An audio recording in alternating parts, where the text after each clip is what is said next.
bienvenue à ce nouveau numéro spécial Bonana 2014. Et oui, 2013 s'en est allé avec tous ses aléas. Voici 2014. 2013, une année riche en événements. Retenons le moment fort de cette année, l'organisation par M. François Hollande, président de la République française, du sommet de l'Élysée pour la paix et la sécurité en Afrique, qui a réuni 54 chefs d'État ainsi que des délégations.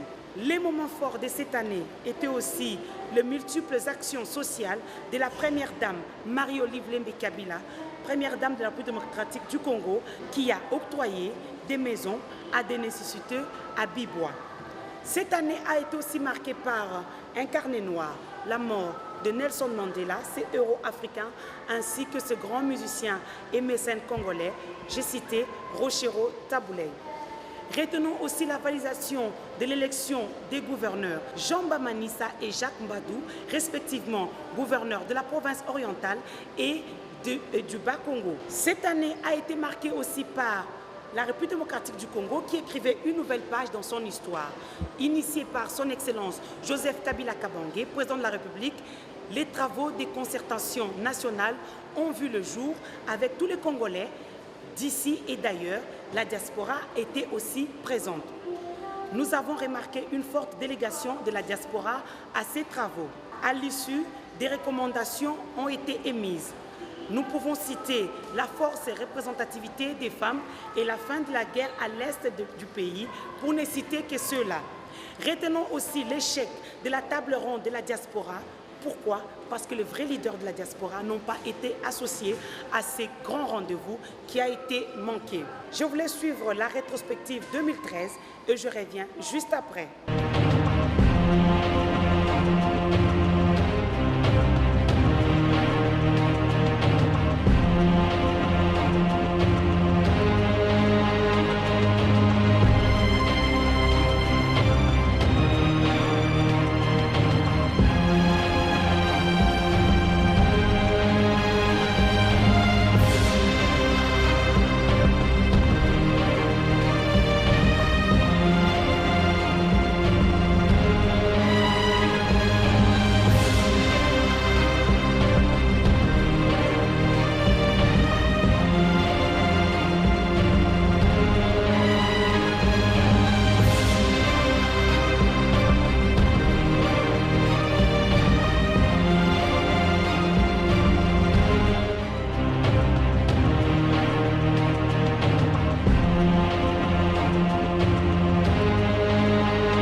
Chers amis, avant même que notre sommet ne commence, nous avons été frappés par une bien triste nouvelle, celle de la disparition de Nelson Mandela.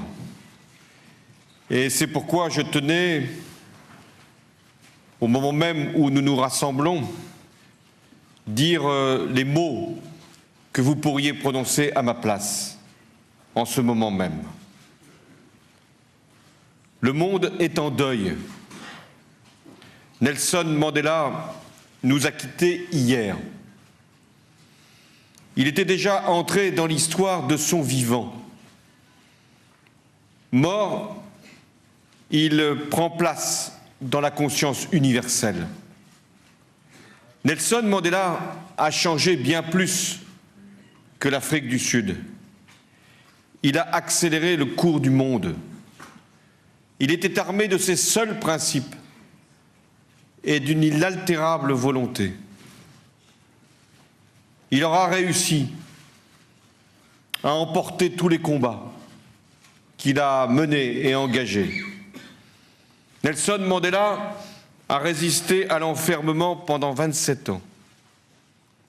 Il a vaincu le système odieux de l'apartheid. Il a su tendre la main à ses oppresseurs. Il a bâti une démocratie dans un pays qui ne la connaissait pas. Et il a fait de l'Afrique du Sud une puissance, oui, mais une puissance au service de la paix. Mandela est un exemple de résistance face à l'oppression, un exemple de liberté face à l'injustice, un exemple de dignité face à l'humiliation, un exemple de clairvoyance face à l'intolérance, un exemple de pardon face aux haines, un exemple de lucidité face aux dérives du pouvoir, un exemple d'intelligence face aux épreuves.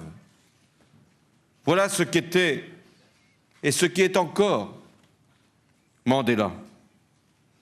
Et s'il est devenu un héros à l'échelle de la planète, c'est parce qu'il était profondément humain, profondément bon. Dans sa prison de Robben Island, comme à la tête de l'Afrique du Sud, il était le même homme, avec la même simplicité, la même modestie, le même sourire. Cette humanité, il l'avait résumée dans une belle phrase. Au fur et à mesure que nous laissons briller notre propre lumière, disait-il, nous donnons aux autres la permission de faire de même. Nelson Mandela n'est plus là, mais son message, lui, continuera à vivre, à inspirer les nouvelles générations.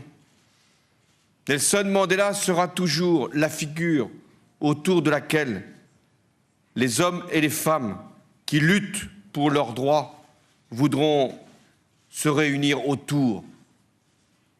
Oui, ce sera toujours la référence pour ceux qui n'en ont jamais fini dans leur lutte contre le racisme, contre les discriminations, contre toutes les intolérances et les injustices. Nelson Mandela, ce sera toujours la figure vers laquelle les peuples qui luttent pour leur libération et leur émancipation se tourneront. Mais aujourd'hui, c'est Nelson Mandela qui aura présidé les travaux de ce sommet. Merci.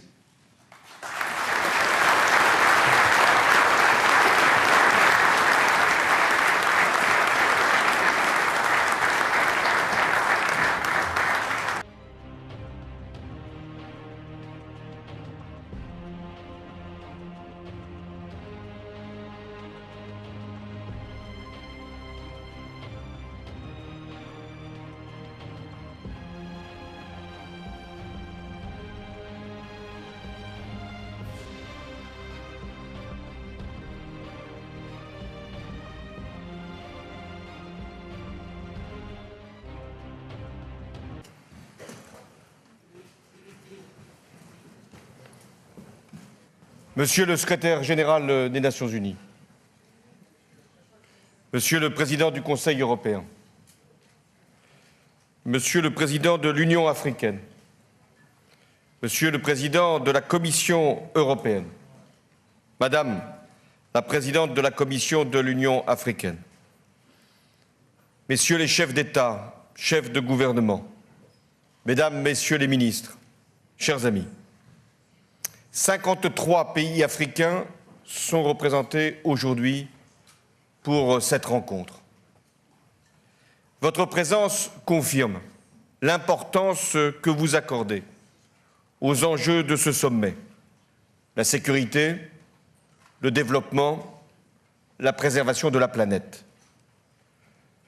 La France s'honore de vous accueillir et je vous exprime ma gratitude pour ce rassemblement. L'Afrique, pour la France, est un continent d'avenir. L'Afrique est aujourd'hui, avec l'Asie, le principal moteur de la croissance mondiale.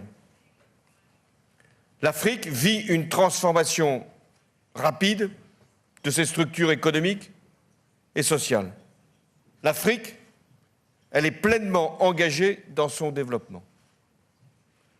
La France a une relation particulière avec l'Afrique. Elle tient à l'histoire, une histoire parfois tragique. Elle tient surtout aux liens humains qui se sont tissés de génération en génération. Des Français qui vivent sur votre sol en Afrique, mais aussi des Africains qui sont venus, génération après génération, vivre en France. Et je considère que ces présences représentent des atouts pour nos échanges, une chance pour nos économies, une opportunité pour les relations que la France doit nouer avec toute l'Afrique, avec l'Afrique francophone, sûrement, avec l'Afrique aussi anglophone, lusophone, arabophone, hispanophone, avec toute l'Afrique. La France est consciente de ce qui est attendu d'elle. Et elle déduit de cette proximité à la fois géographique, sentimentale, culturelle, linguistique, économique, oui, elle déduit de cette proximité une responsabilité particulière. Mais les temps ont changé. Les rapports ne peuvent plus être ce qu'ils avaient pu être dans le passé. Et j'ai plusieurs fois exprimé, partout où je suis allé en Afrique, qu'une période nouvelle s'ouvrait, que l'Afrique devait maîtriser pleinement son destin et pour y parvenir, assurer par elle-même sa sécurité. Je dis bien par elle-même sa sécurité. Cette phrase pourra surprendre à un moment où encore la France est appelée à intervenir dans un pays, la Centrafrique, à la suite d'une résolution du Conseil de sécurité, à la demande de l'Union africaine. Oui, la phrase pourra surprendre. Elle est en fait révélatrice d'une situation. L'Afrique a été capable de se doter de capacités d'action. Et elle l'a montré dans le passé, il y a quelques années, au Burundi, aux Comores, encore aujourd'hui, en Somalie pour lutter contre les Chebabs, avec une force qui représente plus de 20 000 militaires. L'Afrique a été capable de démontrer aussi qu'elle pouvait maintenir la paix en République démocratique du Congo, comme au Mali, et encore aujourd'hui en Centrafrique, où une force africaine a reçu mandat des Nations Unies. Et en même temps, chacun sait qu'il y a des insuffisances, des manquements, des fragilités, et qu'il y a une nécessité, c'est celle-là que nous devons regarder en face, c'est de préparer les forces africaines à pouvoir répondre à toutes les menaces et à pouvoir se doter, dans leurs organisations régionales ou au niveau de l'Union africaine, des moyens indispensables pour assurer la sécurité des Africains. Cette situation concerne d'abord votre continent, l'Afrique, mais également le nôtre, l'Europe, parce que nos deux continents forment un ensemble commun.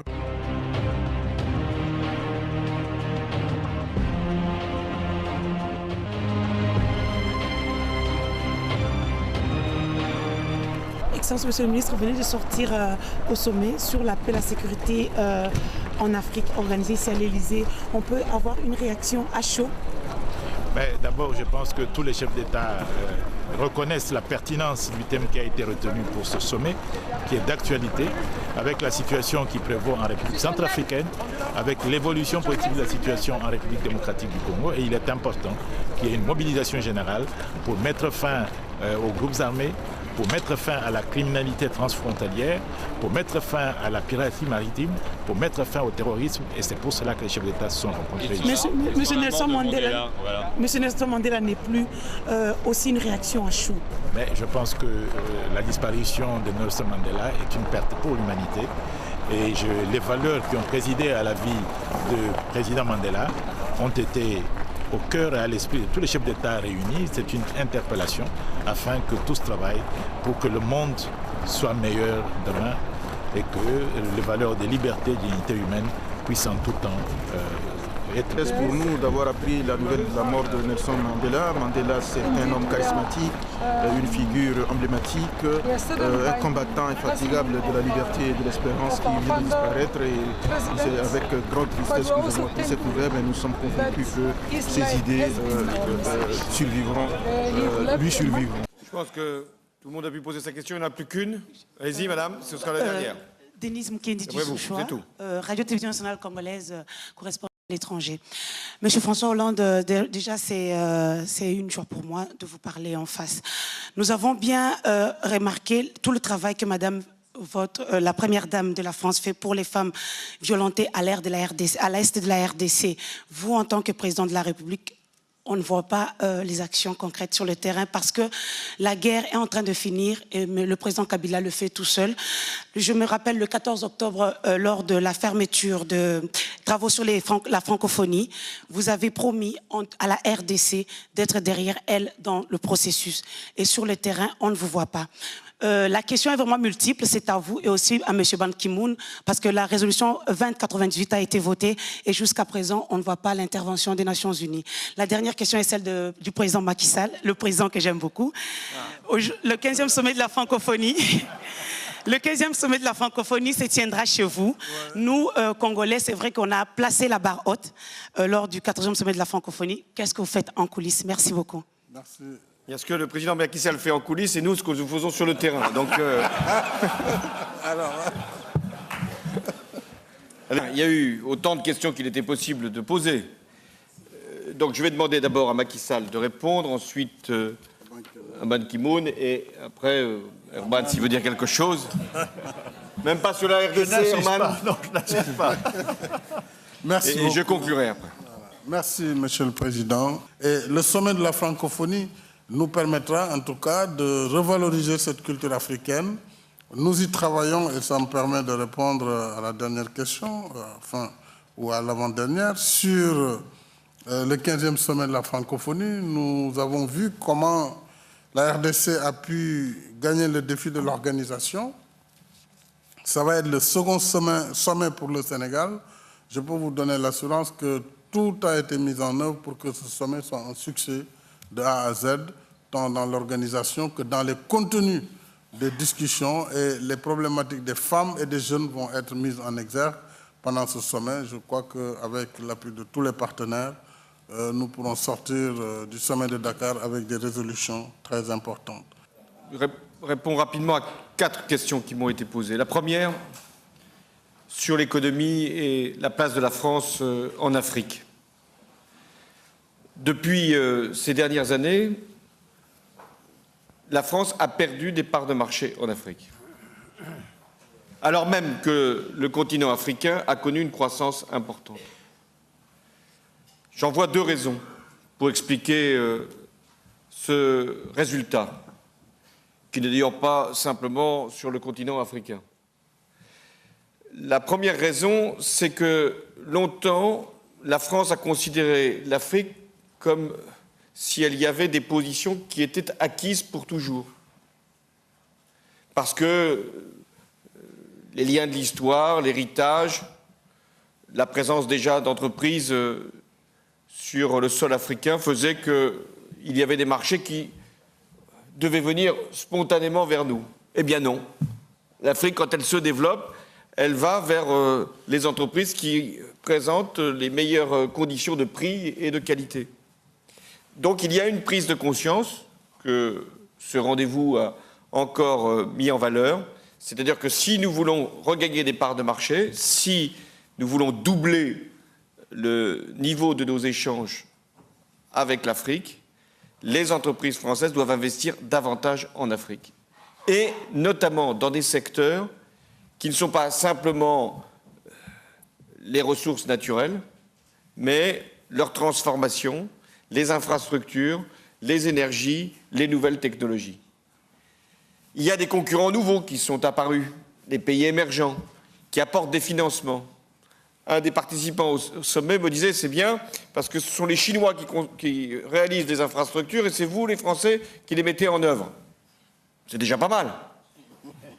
Mais enfin, on pourrait faire les deux. Pourquoi il y a cette présence d'amis pays émergents? Parce qu'ils apportent le financement. Donc nous avons cette obligation pour être plus présents sur le sol africain, dans l'intérêt même de l'Afrique et de la France, d'apporter des financements. D'où la proposition que j'ai faite de doubler aussi les aides par les prêts, par les dons, pour que ça puisse nourrir des projets économiques dans l'intérêt aussi de l'emploi en Afrique et en France. Troisième réponse sur la RDC. J'avais dénoncé en son temps la déstabilisation par le mouvement M23 du Kivu. J'avais demandé que la MONUSCO et le ministre des Affaires étrangères français avaient porté cette revendication que la MONUSCO, 20 000 soldats, puissent être davantage intervenantes pour protéger les populations et pour éviter les exactions. Ça a été fait, ça a eu des résultats, mais ça n'empêche pas les violences qui continuent, et notamment les violences faites aux femmes. Les ventres des femmes sont les champs de bataille dans cette partie-là. Pas simplement d'ailleurs dans cette partie-là de l'Afrique. On constate, et vous l'avez rappelé, qu'il y a des violences qui sont faites aux femmes chaque fois qu'il y a une déstabilisation, un désordre et une action terroriste. On l'a vu au Mali, on le voit en Centrafrique. On témoignait des femmes récemment en Centrafrique qui avaient, hélas, subi des violences terribles. Et puisque je parle de la Centrafrique, la seule question que je redoutais que l'on me pose, ce n'était pas pourquoi la France est-elle intervenue. Celle-là, j'avais la réponse. C'était pourquoi la France risquait-elle d'intervenir si tard. Parce que si nous n'étions pas intervenus avant-hier soir, il y aurait eu encore des massacres, il y aurait eu encore des femmes violentées, il y aurait eu des enfants qui auraient été tués, il y aurait eu des exactions qui auraient été perpétrées dans les hôpitaux, comme ça s'est produit. Donc, la France, elle ne se pose pas cette question. Pourquoi intervenir? Elle se pose une seule question. Intervenir avec qui? Les Africains. Sous l'égide de qui? Le Conseil de sécurité des Nations Unies. Et pour qui? Pour la population africaine. Voilà le sens de notre présence aujourd'hui en Centrafrique. Merci pour votre participation, vous aussi, journalistes, à ce sommet.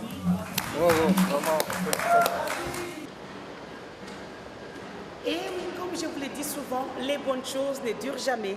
Reflement est terminé pour aujourd'hui. Le temps pour moi de remercier toute mon équipe qui me suit partout dans le monde. À Kinshasa, en RDC, Wamushala Komba, Ibrahim Tsakalanoso, Charmant Lelo, Karel Devokolo, Sony Kabamba.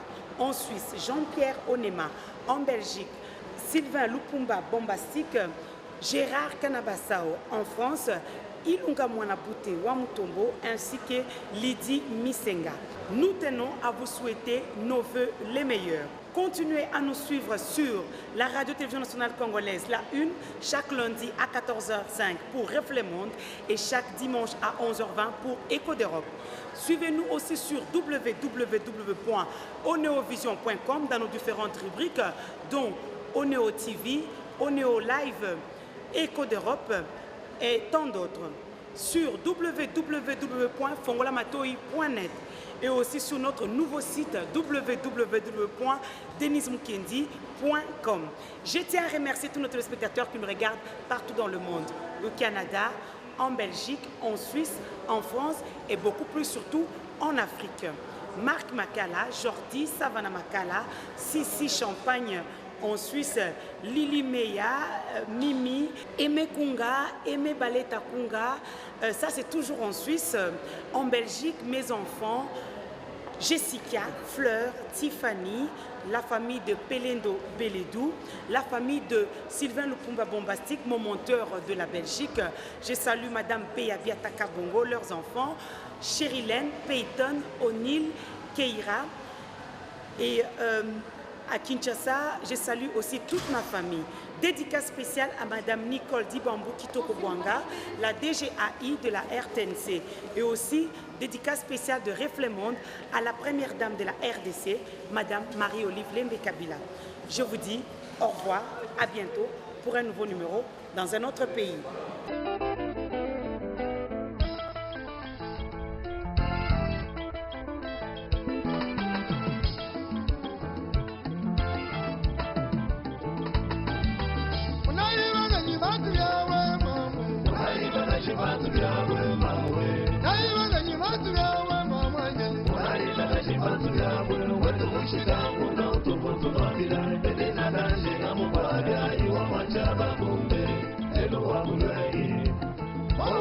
Bye.